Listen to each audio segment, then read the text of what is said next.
The Invisible Cloak, A Tale of Kindness and Destiny.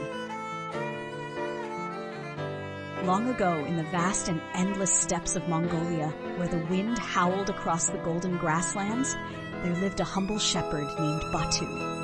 He was a kind-hearted young man known for his generosity and willingness to help others. Though he owned little, his heart was rich with compassion. One evening, as the sun dipped below the horizon, Batu was searching for a lost lamb when he stumbled upon an old man shivering in the cold. His clothes were tattered and his frail hands trembled. Without hesitation, Batu took off his own warm coat and draped it over the stranger's shoulders.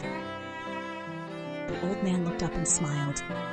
Few would give away their only coat on a cold night, he said. For your kindness, I give you a gift in return. He reached into his bag and pulled out an old but finely woven cloak. This is no ordinary cloak, he whispered. When you wear it, you will become invisible. Use it wisely.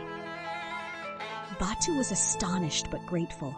He bowed deeply and took the cloak. That night, under the stars, he decided to test it. He draped the cloak over his shoulders, and in an instant, he vanished. The only thing left was his shadow under the moonlight. At first, Batu wondered how he could use such power. He could sneak into markets and take food or enter grand palaces unnoticed, but his heart told him otherwise. Gifts from fate must be used for good, he thought. A few months later, Batu heard of a greedy warlord who ruled over the nearby villages. This warlord demanded heavy taxes, took food from the poor, and forced people into labor to build his grand fortress. The villagers were helpless, living in fear and hunger. Determined to help, Batu put on his invisible cloak and set out for the warlord's palace. He snuck past the heavily armed guards and into the treasure chamber, where gold, jewels, and stolen food were piled high. That night, Batu carried as much as he could and secretly distributed it to the villagers. He repeated this night after night, always remaining unseen. As the days passed, rumors of a ghost of justice spread. People whispered about a spirit who punished the greedy and protected the weak. The warlord, growing paranoid, doubled his guards and searched for the thief, but he found nothing. Furious, he set a trap. He placed a bowl of precious pearls in an empty room, tied bells to the door, and waited. Batu, however, was too clever.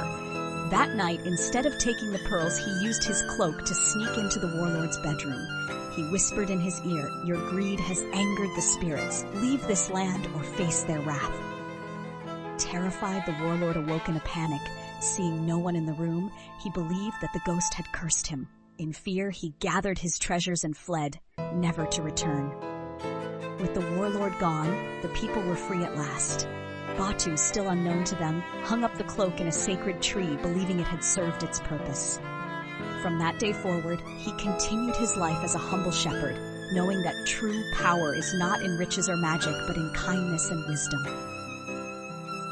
Moral of the story: true power lies in using wisdom and kindness for the good of others, not for personal gain.